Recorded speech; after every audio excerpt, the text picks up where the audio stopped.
Okay, folks, let's move on. Right. When one setting was asked to identify the main issues affecting it, this is how they did it. So the bigger the font size, the more impactful the element is or the aspect is. So that was Southern Cross Early Childhood School in 2019. Now, if you were asked to come up with your own word cloud, probably it would be completely different to this. All this illustrates is context matters, right? It depends on the context. Things that may be impactful in one context may not be as impactful in the next context, so it depends. So it's important for you to say, in this setting, this is what is happening, right? Without mentioning the name of the setting for obvious reasons, data protection, confidentiality, ethics, you name it. All right? Talking about ethics, have you made any progress regarding your dissertation? Ethics ones? No? Oh, I digress. Okay, let's just move on. All right. Now, one thing you also ought to be aware of is that childhood studies is not one field. It is interdisciplinary, i.e. borrows from different disciplines. Okay? Mind your heads. Dylan, are you okay? Right. Childhood studies. I'm okay if I sit down. Yeah. Go for it. Okay. Right. Now, childhood studies as an area of study borrows from a range of disciplines. When you talk about legislation, you are borrowing from law. When you talk about your Piaget's children's learning and development, you are borrowing from psychology. When you talk about the socialization of children, attachment, there's that link or overlap between psychology and sociology, right? When you look at the impact someone's history has, or historical background has on their present, you are looking at history. If you're looking at things like historical perspective in childhood, I don't know if you are going to cover that, how childhood was constructed, for example, in the Victorian era, where children were constructed or conceived as mini adults, right? And so what you had during that era was the working class of that time. Women would continue giving birth until their partner died. That was happening. That's what is in the literature. When you look at that and what impact that would have had on the meaning of childhood, right? You are looking at it from a historical perspective, so you're borrowing from the discipline of history. And there's a range of disciplines we are borrowing from. Now, well-rounded assignments tend to borrow from a range of disciplines, and we call that synthesis. But to synthesize is to bring together different pieces of information from different sources and coming up with new insights. It's like bringing in what you call your ingredients. For example, I don't know if anyone has ever watched Bake Off. I haven't, but I've heard of it. Bake Off? Yeah. Yeah, right. Now, on Bake Off, you have your ingredients, right? Okay? Now, the ingredients you have, after a certain process, will not maintain their form in the end, right? You put in your sugar, your milk, your egg, and whatever vanilla, whatever flavors you put in your cake, right? Those are your ingredients. If at the end of the process, the ingredients will come out as they were at the beginning, you know you've got your baking horribly wrong. If you still have your flour as it was, your egg as it was, dripping, then you know it's wrong. Okay. If I want to go further, I don't know if there are very sensitive people here. You may leave the room if you are, because I will say it anyway. Okay. Now let's look at how children are produced, right? You have a mixture of the sperm and the egg, right? Now, if after the activity what comes out is still the sperm and the egg, then you know.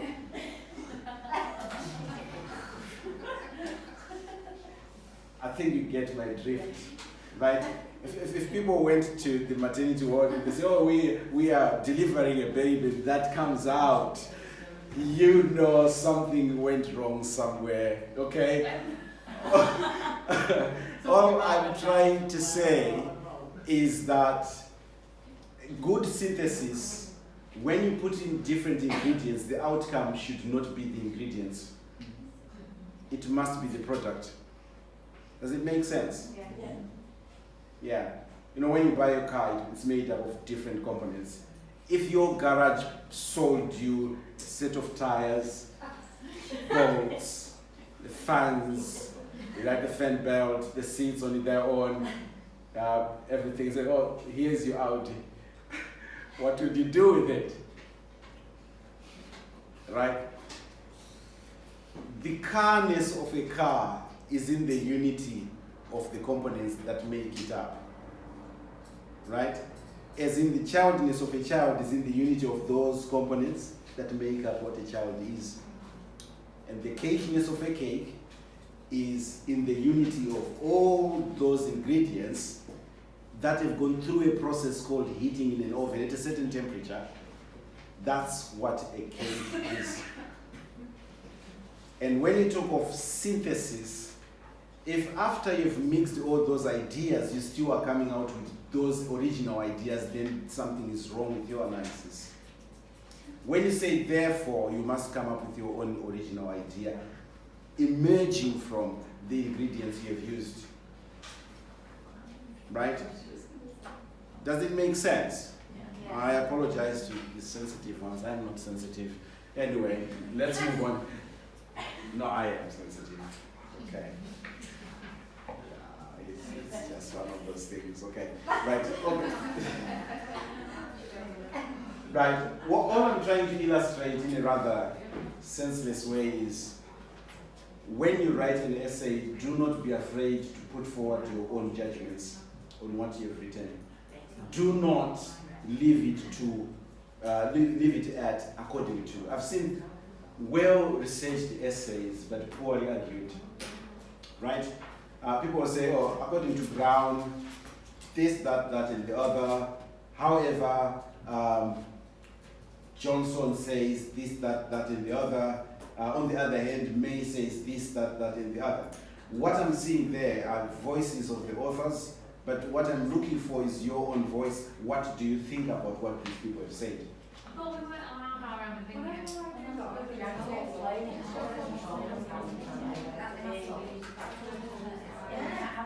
we got told by you and author, well, your opinion doesn't matter. Yeah. Jackie has explained how we can do Don't it. mention names. Yeah, Jackie did tell us how to. Nobody told us. I don't know what you're talking about. No, I don't know. Do you remember, Dylan? I can't remember.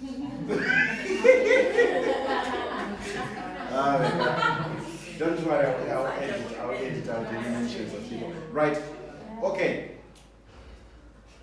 Right, here's the thing. This is your essay, okay?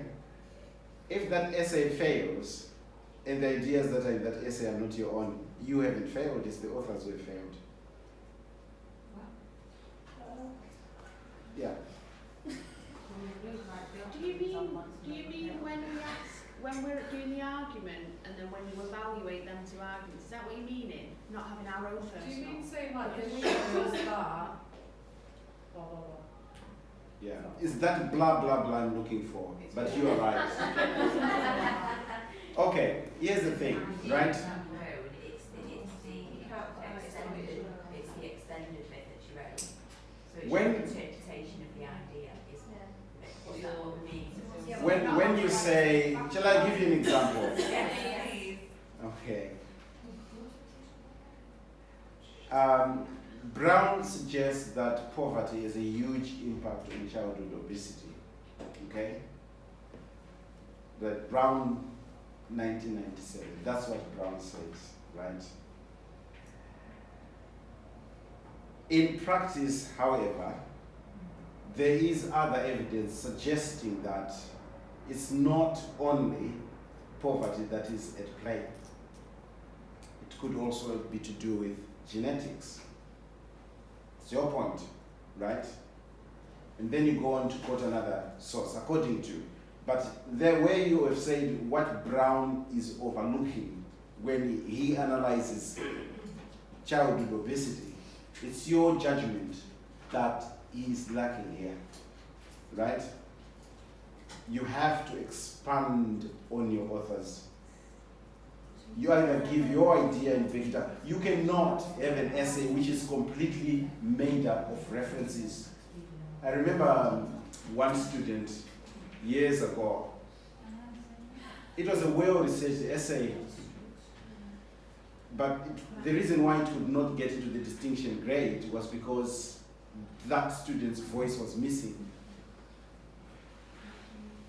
Right? I will show you many ways of doing it. So that's why you have to come in at 9, because that's when we'll be discussing all these study skills and writing skills. Does anyone have a textbook with them? Right, just read me any section of that textbook, please. Or give it to anyone to read it. Any section. You will know whether or not that book is well written. We're now trying to mark that book. Go on. Disciplinary techniques do not act in isolation, but connect up to contribute to the formation of dominant discourses or regimes of truth. Full stop. Is there a reference there? No. Even if it were you writing, if it was your idea, I would not expect you to reference that. You would reference when you're expanding on your idea to support your thinking.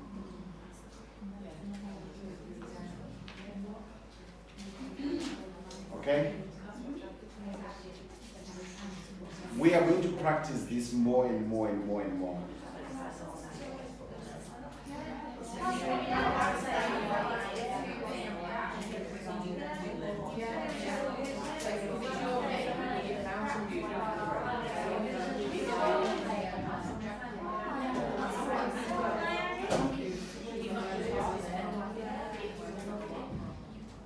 Right? Okay. It's all right.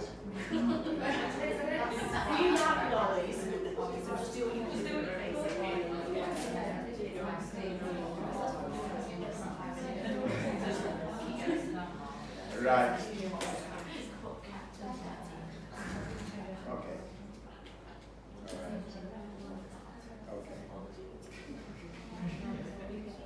I'm trying to reassure you not to worry, although I am worried. Okay, so I need to reassure myself first. Right. Right. Okay.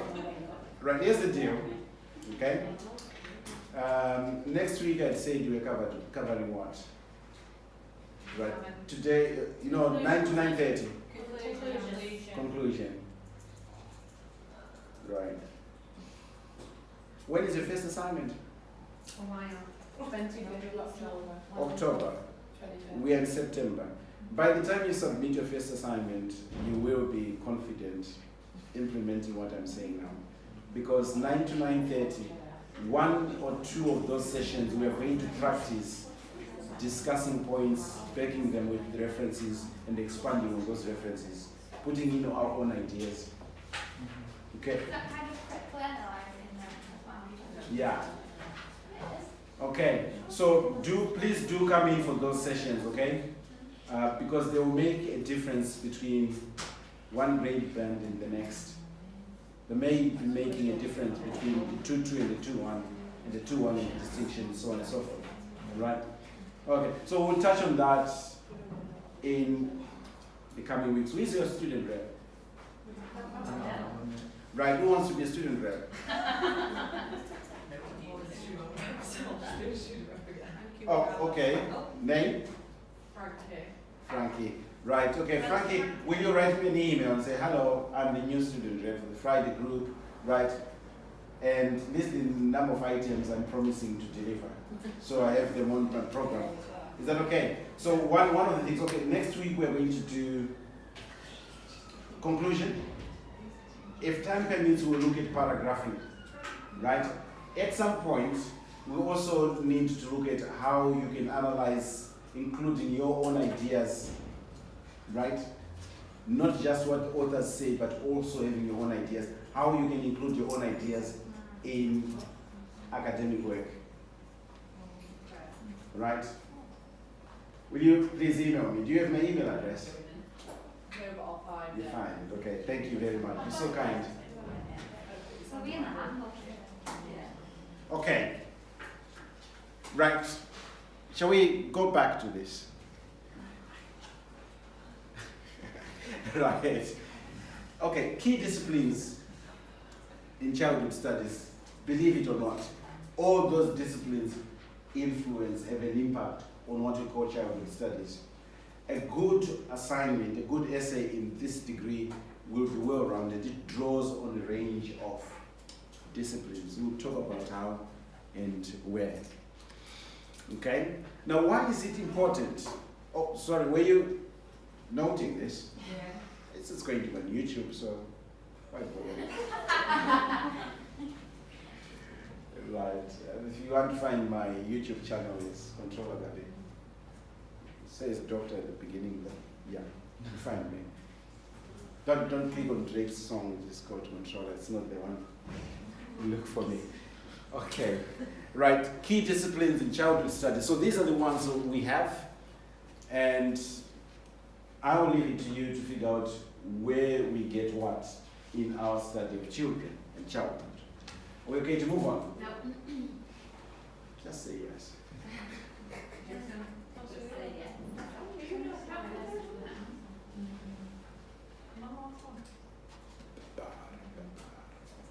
Is this on the slide anyway? Is this on the slide on the Session 1A, the very top PDF document called presentation. big slide if it's all? Yeah. Take that done. Yeah. Okay? We're going to kind of move on. Yeah. Right. Now, the reason why understanding disciplines is important is because it makes you understand the processes that shape childhood and children's lives. Children are shaped by a range of things. They're shaped by their experiences. They're shaped by their knowledge, their culture, a range of things. Like, I don't know if you've come across a book called Toy Stories. I know there are many books called Toy Stories. Now, this particular one is a book by a journalist who went around the whole world, okay? And all he did was taking pictures of children standing next to their toys. And the book is just amazing. It's made up of pictures. I've seen one where he does it next to the bedroom. Yeah. Let me see if I can find it quickly. I'll show you how they did it. Because some of you may want to do research using visual methodologies, where you use pictures as your research method. It's allowed, by the way.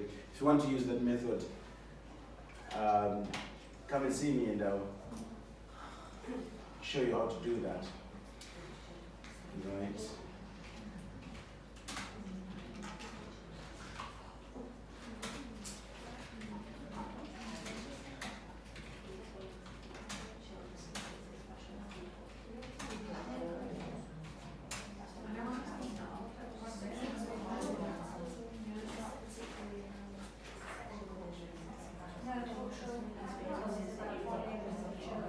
Right. Okay, so these are pictures from all over the world. Okay? Are we okay to move on? Are we okay to move on? Yeah, brilliant. Now, all this journalist was trying to do is trying to find out what childhood means for different children in different contexts, insofar as their toys are concerned. So this was in Malawi, right? That's the girls' bedroom. And the Philippines, right? Kenya, that's the boy and his toy. And Albania, Texas,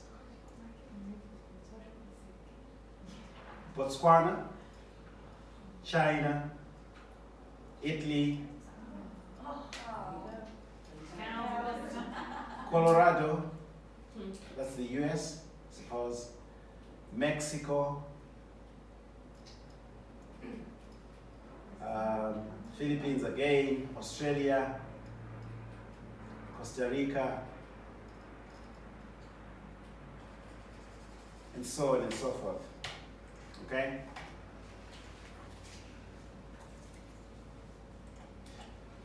Right. All that illustrates is, childhood means different things to different children, and the same applies to when you ask children what a toy means to them. It means different things to different people. Now, what I would like to find out, is anyone considering using visual methodologies, i.e. pictures, videos, and so on in their research? No? What do you mean? Using pictures as your data collection method in your dissertation. Taking pictures, you mean? Yep. No, I don't think that's ever explained to us. Okay.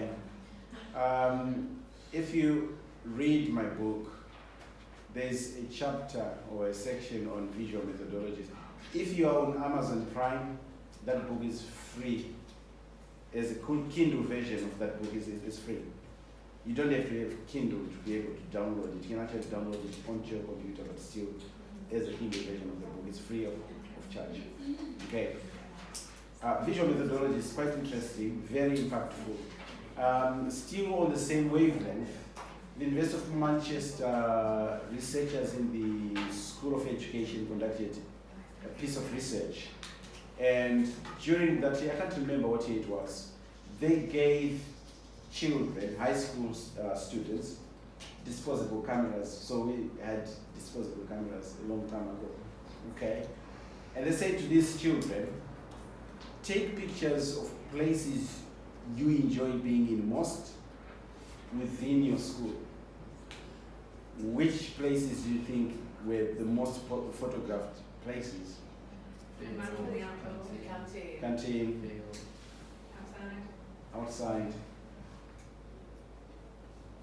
Okay. Right, the most photographed place was a toilet. Okay? Fascinated by this. This surprised the researchers, so they gathered the children who had photographed the toilet and said the toilet is the best place in the school.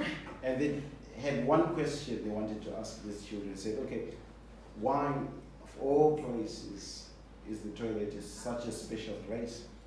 And the children said, it's because that's the only place where we are not being watched, right? There are no cameras in the toilets, no one is watching over us, no one is shouting at us, telling us to walk on the left side of the corridor, no one is shouting at us to just tuck in our shirts. In the toilet, that's where we can be ourselves. That's why we love being in the toilet most. Yeah. And you can imagine how the head teachers of those schools responded. You kind of feel guilty if you're a teacher, that probably you are being too stringent on children. Okay? But all I'm trying to illustrate is, pictures can tell 1,000 words, right? Just one picture. Anyway, that's photography as a discipline. You can actually use it to study childhood. Right, it enhances your ability to critically evaluate contemporary issues affecting children in childhood, right? Because when you're looking at current issues, if you only view it from one perspective, you're going to have a very, very narrow essay. But if you look at it from probably on a psychological angle and so on and so forth, there are many ways. If you look at a child, you can actually break down a child into components. I'm not saying physically breaking them down and chopping them piece by piece. No, I'm saying you can actually break down what a child means, right? You may want to look at a child from the perspective of, okay, the domains of childhood. What are the domains that we're interested in, right? Or the areas of childhood. I don't know if you've done the 5 areas of development. Piles, yes. Yeah, do you want to go on? Intellectual. Physical, intellectual, emotional, health, Language. PSA. Piles, P-I-L-E-S. What does P stand for? Physical, intellectual. Language. emotional, Social. Physical, Physical, Yeah. intellectual. okay. Intellectual, yeah. Language. Yeah. Emotional. Yes. Social. Okay, brilliant. And social. Now, to illustrate how different subjects will fit into this essay, right? Now, when you talk of physical, what subjects are you looking at here? When you look at those disciplines you talked about, which subjects do you think? Yeah? So health studies will be useful. What else?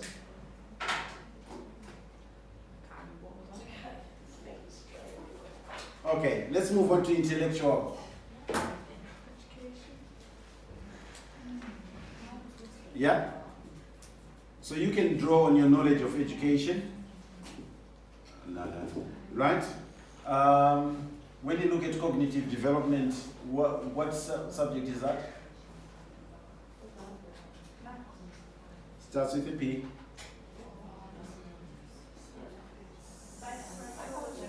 Yeah. Okay, language.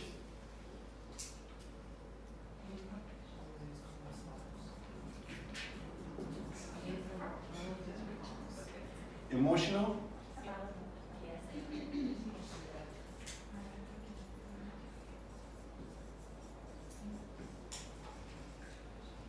Social.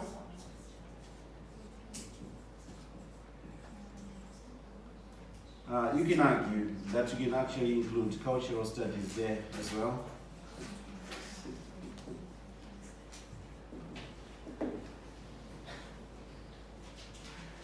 Right, is it all connecting now? Yeah? Now when we say impact on the child, how does that current issue impact on the child's physical development? Rather than just saying this is an effect on the child, right? What part of the child are you looking at? So specificity is very important. You have to be specific, right? So you want to break down the child into these 5 areas, right? So physically, the child is affected in the following ways. Intellectually, the child is affected in the following ways. Insofar as their language development is concerned, the child is affected in the following ways. Emotionally, how is the child affected? Socially, if you can break down the child in such very distinct areas, then you have a bigger chance of doing well than just saying the child. What do you mean by the child? Is it making sense? Okay? Alternatively, probably you want to break down the child into the hierarchy of needs. Maslow. Do you remember the guy? Yes. Yeah? So what are the needs? Basic.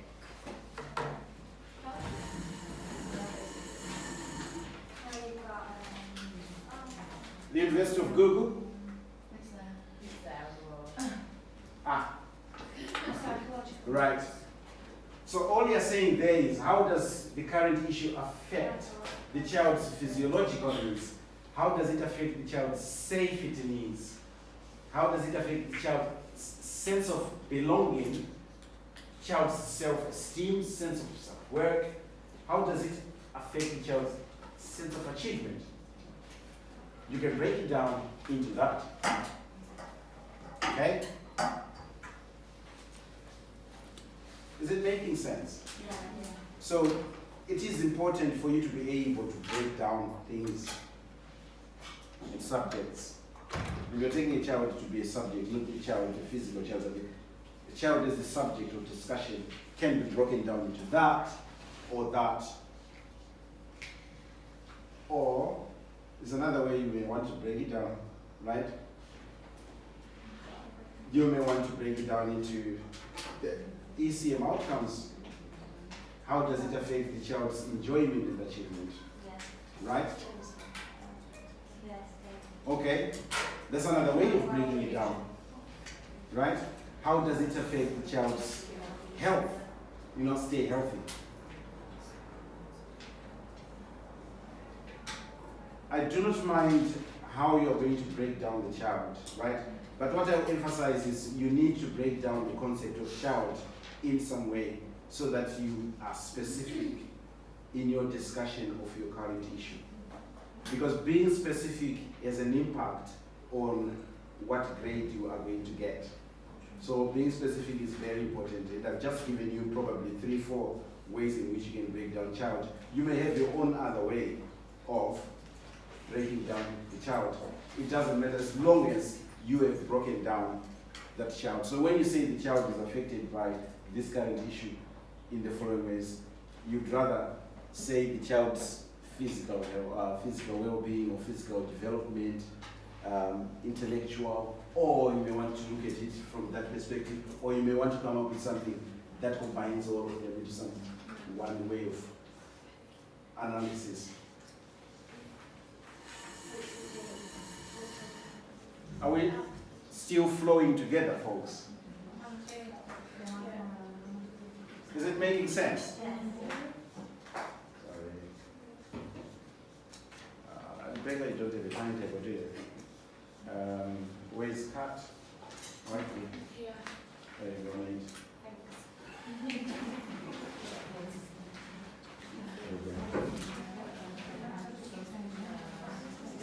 Okay. Okay. Now here's one thing I would also advise you to do, right? Whatever work you are going to do at this level, if you use this strategy to break down things that will help, any subject is got to be broken down. I'm not just saying child, but anything else can be broken down. Make sure you're able to break it down. The same applies to when you say setting, what exactly are you talking about? You need to break down setting, right? What is that setting made up of, or who is there in the setting? So you are talking your child, you're talking your practitioners, you're talking your management, and you're also talking the physical environment of the setting. All that can come under the constituents of the setting. Okay? Are we still flowing together? Right. So breaking down is absolutely important. What time is your break time? Now. You've got the timetable. Right, I tell you what, let's go for break and we'll come back.